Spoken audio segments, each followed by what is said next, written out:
आणि ही जागा 1966 पासून ती जागेवर वर्क नाहीये. आम्ही रेरा रजिस्ट्रेशनने परवानगी घेतलेली, बँकेने, नॅशनल बँकेने लोन दिलेलं आहे. फक्त त्यात एक झालं की त्याच्यामध्ये रवी दंगेकर आल्यामुळं त्या जागेचा मुळं माझ्या पार्टनरला जो त्रास झाला, कारण मी पहिल्या दिवसापासून म्हणतो की मी चुकीचं काम केलंच नाही.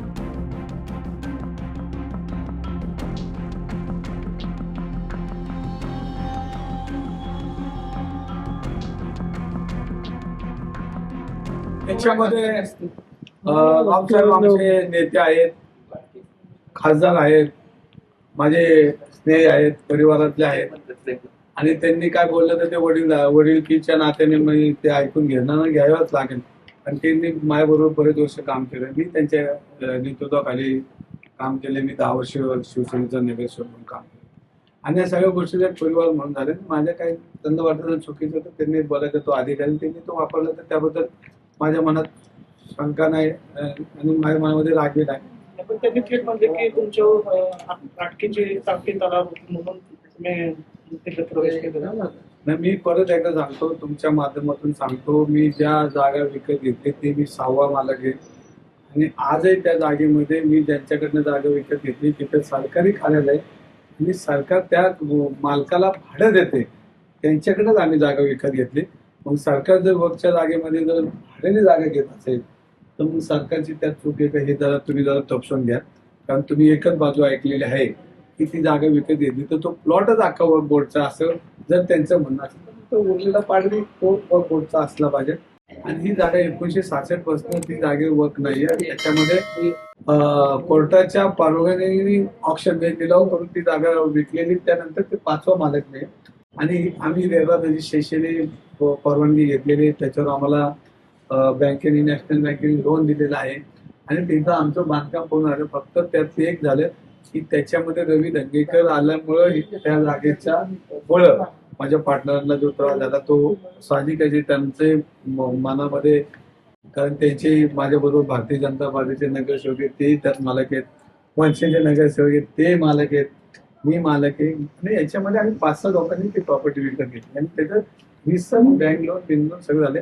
आणि याच्यामध्ये तो प्लॉट हा मोठा प्लॉट आहे. त्याच्यामध्ये आजही त्यामध्ये हॉटेल आहेत, बँका आहेत, त्याच्यामध्ये सरकारी कार्यालय. तुम्ही एक पार्ट बघितला, दुसरा पार्ट शेजारचा बघा, तो एकच घर नंबर आहे. समोर बघा मामा, समोर बघा, समोर. तुमच्यावरती निशाणा साधला होता, मात्र याच प्रकरणावरती तुम्ही शिवसेनेत प्रवेश केलेला आहे. ते प्रकरण मिटवण्यासाठी कुटुंबापर्यंत आलं होता, टीका होत आहे.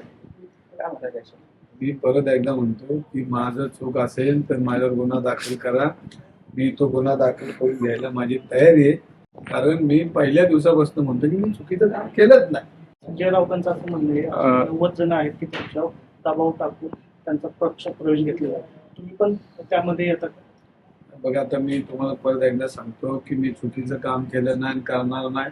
आणि केलं असेल तर मला तुम्ही पाठीशी घालू नका. तुम्हाला काँग्रेसचे शहराध्यक्ष असे म्हणलेत की तुम्ही मागील 2.5 ते 3 वर्षात काँग्रेसला कुठलंही योगदान दिलं नाही, योगदान शून्य आमदार राहिलेले आहेत, पक्षाचे कार्यकर्ते राहिलेले आहेत, त्याकडे तुम्ही कसं बघता? नाही, त्याचे आभार मानते ना मी परत एकदा मानतो. माझ्या काही चुका झाल्या असेल तर मी त्यांना समजवण्याचा प्रयत्न करेन. शेवटी मी त्यांनी माझ्याबरोबर काम केले. मला 3 निवडणुकीमध्ये शहराध्यक्ष ते त्यांनी प्रचंड काम केलं, त्यामुळे मी एवढी मतं घेऊ शकलो काँग्रेस पक्षाची. आणि त्यांचे आभार मानले, उद्याही मानन, परवाही मानन. कारण शेवटी त्यांच्या ताकदीमुळे मला आमदारकी मिळली, त्यांच्या ताकदीमुळे खासदारकी मिळली, त्यांच्या ताकदीमुळे मला एवढी मतं मिळली. तर त्यांचे विसरू कसे शकतो? सर काल जे बोलणं केलं किंवा काँग्रेसच्या कुठल्याच नेत्यांसोबत चर्चा केली नाही, एवढं मोठं म्हणून तर त्यांचे आभार मानले, त्यांची माफी मागितली. आतापर्यंत चालवलं नाही असं त्यांनी आरोप केला. म्हणून तर माफी मागितली. काल जे ना एकनाथ शिंदेचं भाषण ऐकलं, त्यामुळे त्यांनी एक असं मतदारसंघात आले होते, तुमचं काम त्यांनी ऐकलं होतं, सर्व फौजफाटा लावला तरी देखील तुम्ही जिंकलात. त्यावेळेस तुम्हाला काय वाटलं त्यांचं जे ऐकल्यानंतर? मला जनता आणि तुम्ही सगळेजण माझ्या पार्टीशी होता, कार्यकर्ता म्हणून तुम्ही काय मला बघितलंय.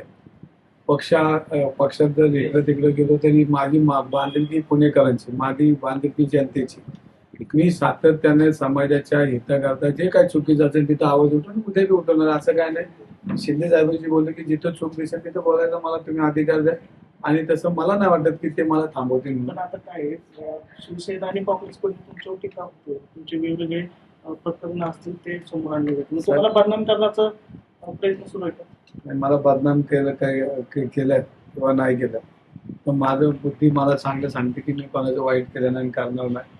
हे जर काही लोकांना वाटत होतं तर इतके दिवस का लावलंय मला, तर मी आजही म्हणतो मी शिंदे गटामध्ये गेलो असलं तरी कोणी मला सोडू नका. मी चुकीचं काम केलं असेल तर मला कोणी माफी देऊ नका. आता तुम्ही गेली अनेक वर्ष बिडकर आणि रासनेंच्या विरोधात लढलात. आता त्यांच्याच मांडीला मांडी लावून तुम्हाला बसावं लागेल महायुतीच्या कार्यक्रमांना. त्याबद्दल काय वाटतंय? आता भारतीय जनता पार्टीमध्ये सगळी लोक वाईट आहेत का तर नाही, सगळे चांगले आहेत का नाही. लोकशाहीमध्ये ही स्पर्धा असे एकमेकांच्या डोक्यावर पाय ठेवल्याशिवाय मोठं पण मिळत नाही. आणि राजकारणामध्ये एकमेकांच्या डोक्यावर पाय ठेवल्याशिवाय माणूस जात नाही. आपल्याला वाटत होतं का अजितदादा आणि भाजप एकत्र येईल. राजकारणात काय होऊ शकतं? अजितदादा जेलच्या दारात घेऊन यांनी बसवलं, भर कागदपत्र आहेत, आमकं आहेत, तमकं आहेत.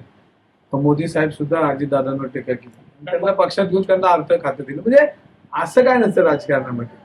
तुमचं मग नक्की संजय राऊत विचारधारा काय तुमच्या टीकावर, त्यांना उत्तर काय? नाही त्यांची सगळ्यांची माफी माझं चुकलं असेल, चुकीला मी माझी सुधारणा करतो. दंगेकरांची विचारधारा काय? दंगेकरांची विचारधारा माझी विचारधारा मानवतावादी. तुमच्यामुळे अनेक निष्ठावंत कार्यकर्ते काँग्रेसच्या सोडून गेले, निवडणुकी असतील माझं काय म्हणणं, मी कोणा पक्ष सोडा म्हणलं नाही आणि कोणा येऊ नका म्हणलं. ज्यांना जायचं त्यांना काँग्रेस पक्ष